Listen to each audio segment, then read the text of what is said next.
Welcome to Nagarathar zone. இது வரைக்கும் என்னோடய சேனலில் சப்ஸ்கிரைப் பண்ணாதவங்க சப்ஸ்கிரைப் பண்ணி பக்கத்தில் இருக்கிற பெல் ஐக்கானை கிளிக் பண்ணுங்கள். அப்போ தான் நான் உங்களுக்கு வீடியோ அப்லோட் பண்ணும்போது நோட்டிஃபிகேஷன் வரும். இன்றைக்கி நம்ம ஹோட்டல் ஸ்டைல் சாம்பார் பார்க்க போகிறோம். அதுக்கு தேவையான இன்க்ரீடியன்ஸ் பருப்பு மஞ்சத்தூள் போட்டு வேக வச்சு வச்சுருக்கேன். கத்திரிக்காய் உருளைக்கிழங்கு ஸ்லைஸாக கட் பண்ணி வச்சுருக்கிறது, இந்த மாதிரி ஸ்லைஸாக கட் பண்ணி வச்சுருக்கேங்க. அப்புறம் சாம்பார் வெங்காயம் ரெண்டாக கட் பண்ணி வச்சுருக்கேன். தக்காளி, இதுக்கு பெரிய வெங்காயம் வேண்டாம், சாம்பார் வெங்காயம் தான் டேஸ்ட்டாக இருக்கும். பருப்பு இந்த மாதிரி கரையை வேக வச்சு வச்சுக்கோங்க. தண்ணி இவ்வளோ இருந்தால் ஒன்றும் பிரச்சனை இல்லை, ஏன்னா சாம்பாருங்கும் போது திக்னஸ் வந்துடும். நம்ம செய்யும்போது ஒரு எலுமிச்சம்பழம் அளவுக்கு புளி ஊற வச்சு கரைச்சி வச்சுருக்கேன். கருவேப்பிலை, பெருங்காயம், வரமிளகா, சாம்பார் பவுட்ரு, உப்பு, கடுகு, உளுந்து, கொஞ்சம் ஒரு ஸ்பூன் எண்ணெய் ஊற்றிக்கிங்க. இந்த எண்ணெய் காஞ்சதுக்கப்புறம் நம்ம கத்திரிக்காய் உருளைக்கிழங்கு நறுக்கி வச்சுருக்கோம் இல்லையா, அதை தண்ணி இல்லாமல் எடுத்து வதக்கிக்கணும். சும்மா ஒரு 1 to 2 minutes வதக்கினா போதும். இதோட நம்ம நறுக்கி வச்சுருக்க தக்காளி, சின்ன வெங்காயம் எல்லாம் சேர்த்து நல்லா வதக்கிக்கணும். ஒரு 2 to 3 minutes. இது ஏன் வதக்குறதுன்னா, அந்த பச்சை ஸ்மெல் கொஞ்சம் இல்லாமல் இருக்கும். நிறைய பேர் இதை வதக்கலாம் மாட்டாங்க, அப்படியே தான் போடுவாங்க. ஒரு 2 நிமிஷம் வதக்கிட்டு அப்புறம் நம்ம வேக வச்சுருக்க பருப்பு, சாம்பார் பவுட்ரு எல்லாம் நான் கடையில் விற்கிற சாம்பார் பவுட்ரு தான் வாங்கியிருக்கேன். ஒரு 1.5 ஸ்பூன்லேருந்து 2 ஸ்பூன் உங்களுக்கு எவ்வளோ உரப்பு தேவையோ அதுக்கேற்ற மாதிரி சாம்பார் பவுட்ரு ஆட் பண்ணிக்கலாம். வதங்கிடுச்சு. இப்போது நம்ம வேக வச்சுருக்கோம் இல்லையா பருப்பு, அதை அதில் போட்டுடலாம்.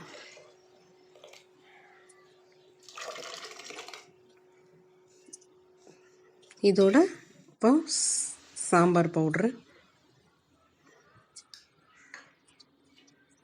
கரைச்சி வச்சுருக்க புளி,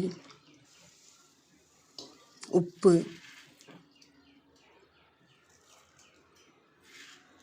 உங்களுக்கு எவ்வளோ தேவையோ அதுக்கேற்ற மாதிரி ஆட் பண்ணிக்கிங்க. இதை நல்லா ஒரு தடவை 2 தடவை நல்லா மிக்ஸ் பண்ணி விட்டுட்டு லிட் போட்டு மூடி ஒரு விசிலுக்கு வச்சா போதும்.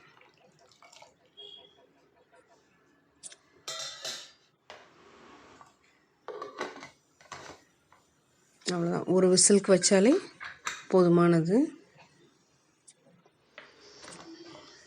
இப்போ வெந்துடுச்சு பாருங்கள். சேர்ந்து இந்த மாதிரி வெந்ததுக்கப்புறம் இப்போ நம்ம தாளிக்கலாம். இதை இறக்கி வச்சுட்டு தாளிக்கலாம்.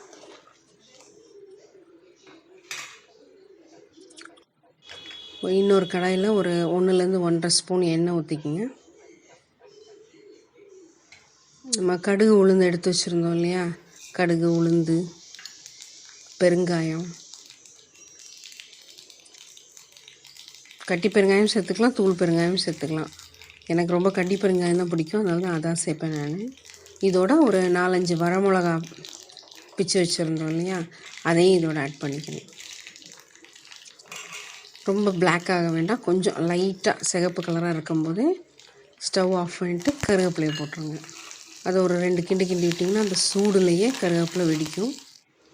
இப்போ இதை நம்ம வேக வச்சுருக்க சாம்பாரில் ஆட் பண்ணிக்கலாம். இப்போ இதை திருப்பியும் கொதிக்க விடணும். நல்லா கொதிச்சாதான் சாம்பார் நல்ல ஃப்ளேவராகவும் இருக்கும். அந்த தாளிச்சதெல்லாம் அதில் சாரும். நல்லா இது ஒரு 5 நிமிஷம் வரைக்கும் கொதிக்கட்டும். நல்லா தலபலன்னு கொதிக்கும் இல்லையா, அந்த மாதிரி ஒரு 5 நிமிஷத்துக்கு நல்லாவே கொதிக்கட்டும்.